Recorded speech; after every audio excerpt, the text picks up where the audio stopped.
Y'all know what it is? It's the morning after. We got to recap how this game went down, how the Sooners performed in this 50-20 win over Iowa State. The most points Iowa State's given up in like 4 or 5 years or something stupid like that. Let's dive right into that.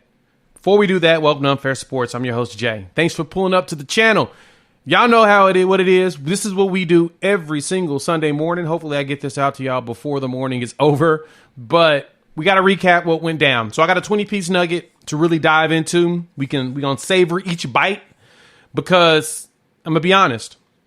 A lot of y'all ain't going to like most of the stuff I'm going to say because it's not sunshine pumping, but it's realistic. We got something special going on here, and I'll explain what that actually means as we go through this. So let's just jump on right into these nuggets, right? First and foremost, last year, the year before that, this score is 50-38, 50-42, 50-45. That's what the score is. We covered the spread. We won by 30. Spread was 21.5 before the game, right? As the game was getting close to starting, and at kickoff, it was 19.5. Spread dropped. That game is a lot closer. We don't cover the spread. We've covered the spread 5 straight games this season. All 5 of them we've covered. Huge deal. And the reason for that starts with the defense. Now, I know the first 21 minutes, I was just like y'all. We were all losing our collective minds trying to understand what in the beep is going on here, right? And just like the Nebraska game, when Nebraska scored on that initial drive, we looked at it last year like, oh, crap. PTSD started kicking in and settling in our systems. We're like, okay, back to what it used to be. And we really felt it, especially if you watched that Colorado USC game Saturday morning. You watched that game, you felt it. You 100% felt it in your system. Like, shoot, man, we looking just like that. So the first 21 minutes, brutal. But then we played 39 straight minutes of monster ball. 39 straight. And let me tell you what that 39 minutes was, right? So, third on this list, we gave up 352 yards. We gave up 352 yards in this game. For perspective, SMU, we gave 366, and Cincinnati gave up 376. So they're the third highest total we've given up this season so far. So out of the 5 games, they're right dead smack in the middle. 267. Shout out to Bob Prisbillo, as well as everybody over there, Sooner Scoop. This stat jumped out to me when I read his article this morning. 267 yards. I'm sorry. 259 yards were given in those 21 minutes. We gave up 259 yards in 21 minutes. That, to me, put a worry into my system until I saw the next stat. We only gave up 93 yards for the last 39 minutes in the game.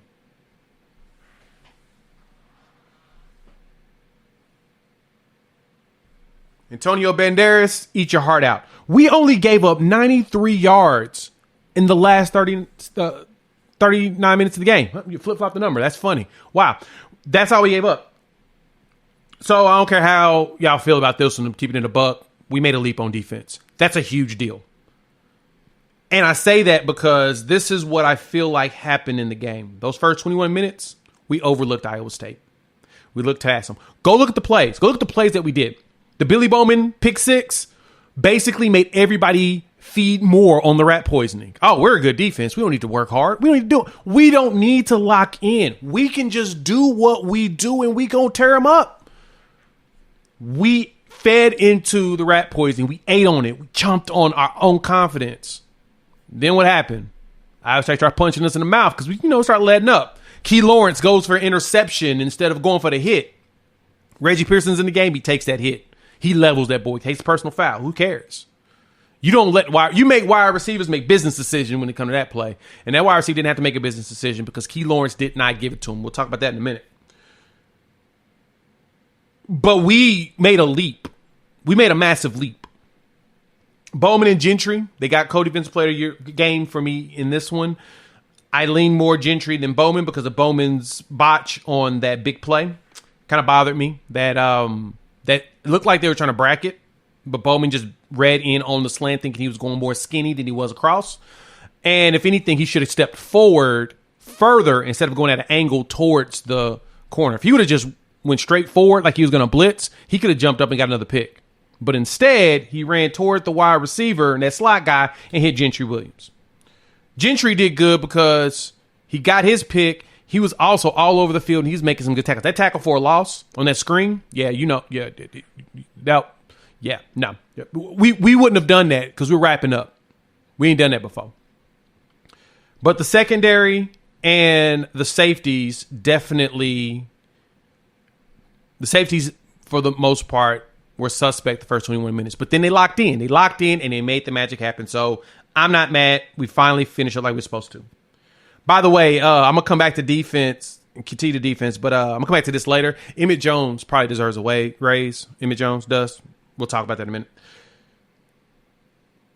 If you take out those two busted plays, 118 yards right there, we give up no more than 234 yards in this game.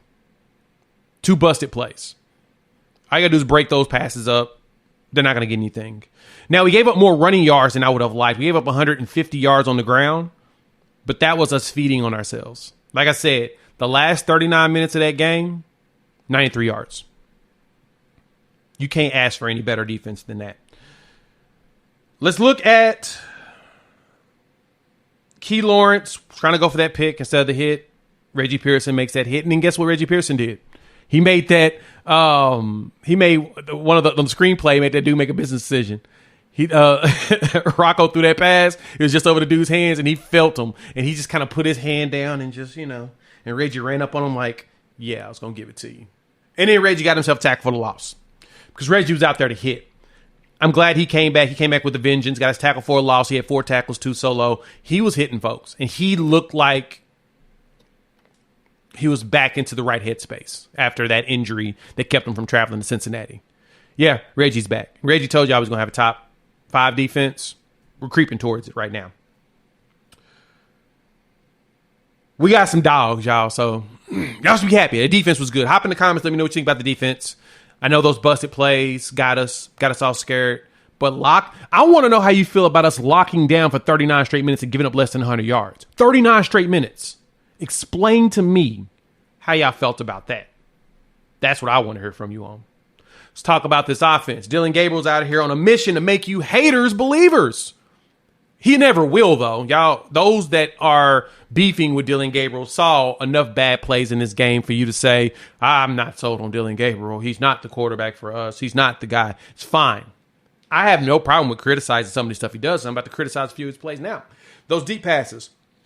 The one to Brennan Thompson, welcome to Oklahoma. We'll talk about you more in detail in a minute. But that pass should have been thrown about 2 seconds earlier. He's got to lead that receiver being open, knowing he's going to be open, but at the same time, they had to do bracketed. So honestly, the fact that he outran them, stopped in between them, turned and caught it, was probably a better scenario due to the fact that they had him bracketed. So there's a chance a hand could go up, and unless you throw it to him 3 seconds earlier where he can just completely keep sprinting past them, he wasn't going to beat them. Plus, Brennan's coming off that ankle injury, and I'm hoping he's healthy. He looked hurt. He was limping. I hope that we didn't aggravate nothing because we need him next week for Texas. It's Texas Hate Week, by the way. Emmett Jones needs a raise. I'm going to repeat that again.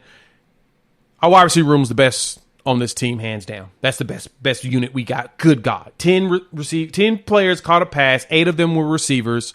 Andrew Anthony was basically shadowed the entire game by TJ Tampa. So if you saw Jersey Tampa Jr., TJ Tampa was literally on him the entire time, which was smart by Iowa State. But all it did was open up for everybody else. Jalil Farouk finished with 5 catches in this game. Brennan got his 2. Nick Anderson got his 2. And the tutty, which was, oh my God, that touchdown. When Dillon feels like he throws the most beautiful throws and it just lands right into the hands, it was perfect right there. The Stogner out route was right there in the hands for him to turn, tuck, and curl it. Yes, Dillon was on one in this game. Then he ran in there, decided to run folks over for his tutties. Talk the whole time. Love it. That's the intensity y'all wanted, right? Y'all got it. DG gave it to us in this game. He gave us that intensity we were looking for. Man, that confidence makes me feel even better about this weekend, about Texas Hate Week, playing against Texas at the Red River. Because if we would have had Dylan Gabriel last year, it's not 49-0. We score some points. We make some things happen. Not having your quarterback is a struggle. But guess what? We got ours, and we're going to go do our thing. Did I mention that Emmett Jones deserves a raise? Because, hey, dog, that Jaden Gibson catch, the super glue catch, and then the way he just manned himself into that was all man after that. He said that he was going to score his touchdown, and what did he do? Went out there, he scored himself a touchdown on 41 yards. He caught that bad boy, muscled his way to the tutty. Oh, yeah, by the way, Dylan Gabriel finished the game 26 for 39, 366, 3 tutties. The interception was, I say, have him, have the receiver. The receiver should have continued the route. But Dylan was trying to get rid of the ball because the pressure was coming, and I did not like how he did. He should have threw it short. Personally, I would have preferred a short pass, but at the same time, he thought he could line it into his guy. Speaking of which, that Nick Anderson touchdown, Jesus, that was beautiful, right? Woo. Woo. Woo. And then the Jalil Farouk deep pass, slightly underthrown. All the haters are going to rejoice. And I get, no, not a lot of you, all of you want them to succeed, but at the same time, y'all prefer not being in the game. For some people. Not saying everybody, but some people. My thing is, I think Dylan Gabriel is exactly what we need for what our defense is doing. He takes his time, he's patient, and it's something that you got to have whenever you got a team like this. All right, let's move on. Welcome to Brennan Thompson. Glad to see you. Saw your mama Bonnie pulled up to the game. Welcome to the team, man. We're going to get you going. We're going to get the speed out of you, especially now that you're healthy. We're going to get you taken care of. So I'm excited to see more deep passes. Now, the other big critique I have of DG, which I appreciate, he had 10 people catch a pass, 8 of those different receivers. We got to stop trying to force feed some of these little slot passes and passes across the middle. We got to do more to have alternate routes to some of these wide receivers, because it feels like those are plays that was designed to specifically go to that situation, and he was forcing them in there to Stoops. Good thing they were bracketing and holding and you name it, they were doing it. They were trying to, take the man's clothes off right there in the field. So we lucked out that they actually got calls. By the way, did y'all see a holding call in our favor in this game? Absolutely not, because that's not what they do at all. Iowa State had 6 penalties, 41 yards. They were all on the, defensive side, pass interference. Yeah, we didn't get any holding calls, but I saw at least 3 holding on one play. You saw a lot of pulling of jerseys and stuff, so we won't talk about Big 12 refs because we know about that. Jalil Farouk decided to carry his thing at the wide receiver spot. The offensive line wasn't bad to me. I think Walter Rouse got caught with his hand in the cookie jar a few times because they were just being disrespectful, just in general. But we did good. We gave up 1 sack, which I hate, but at the same time, we did a good job. That's only our 4th one this season. That's a plus. The offensive line is shaping itself up. Troy Everett looked pretty good overall. Tyler Guyton looks like he's still pushing for that first-round draft pick, so I'm happy about that. And last, really, and it's not something I want to harp on. We'll talk about this on the live stream later tonight. Yeah, we got to figure out this run game. I mean, we ran the ball 41 times. Of course, the average is going to be really low because all we doing was killing clock at the end. But Marcus Major, 19 carries, 66 yards, had that 18-yard run. Dylan Gabriel had his 16-yard run, which I love the fact that he's running more. I need more runs out of Dylan Gabriel. I don't need him to try to truck folks unless he's going to the end zone. But I do need him to scramble more, especially when it looks open. Just take it. Force the defense to have to bring up that safety, bring up that linebacker, make them have a spy so you can get somebody else open. I want to eliminate the fact that they can bracket our receivers. I need you to do that more, Dylan. If you do that more, DG, we'll be good. I want to see more Tyree too, but the run game is a lot of work. Salchuk looks like he's starting to get back into the groove, but that 2.9 yards of carry was not it. We've got to get him really going. But it feels like I heard he had a good week of practice, and it looks like, when he posted that on Twitter that he was Boomer Sooner or whatnot, I think we're going to see more Salchuk. So I did read that 2 things on the injury front. Number 1, Javante Barnes' toe looks like it's not healing like it should. So he's not going to be back probably anytime soon. It's not healing as fast. So we're just waiting for that surgery to get him to get healthy and get going. Salchuk looks like he's getting back to it. Justin Harrington is done. BV confirmed it. Had surgery on his ACL, done for the season. But he's applying for medical red shirt. So hopefully he does. That means they'll give him a 7th year of eligibility. And, it'll be great to have that type of veteran going into the SEC. Because, man, he was having a monster season. He turned things around.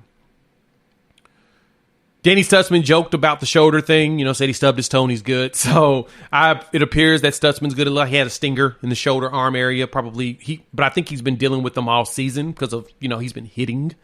And so that's just something we got to get him to recover on. So hopefully he's just kind of icing up and just getting his body ready in preparation for the big game Saturday. Luckily, after that game is a bye week, so there's rest that comes in there. And I'm going to take a rest too because I ain't doing anything that weekend. No content for me the weekend of the bye week. I'm traveling for work anyway. I'm chilling. I'll tell y'all that now. Also, I think the last one, Brennan looked like he hurt his ankle. Like he tweaked something. He was limping, but I heard it. He's fine. And I think that's really it on the injury front. Yeah, that's about everybody. We should be good going into this next game. Hopefully we get Savion Byrd back as well. We just got as many players healthy as possible in preparation for the big game. I'm excited. But we do got to figure out this run game. That's if anything we got to do. So that's it. Morning after. Hop in the comments. Let me know what you think about offense. How'd you feel? Also, you slept on it. How do you feel about it now? Did I resonate with you on the 39 minutes of only giving up 93 yards? Did that make you feel more comfortable about this team knowing how to lock in? I do think we looked past Iowa State, and it burnt us. So we learned a lesson. If you made it this far, you like the content, hit the like button. If you're new to the channel, subscribe. Love to have you join the family. We're continuously growing, man. We're over 11,000, and we're pushing for 20 by the end of the season. So got a lot of work to do on my part, a lot more content to drop. Probably got to do more stuff. But anyway, we'll be live tonight at 6. Of course, join us. YouTube says watch one of these videos. Highly recommend it. We're talking at OU Ball. And we'll chop it up soon. Peace.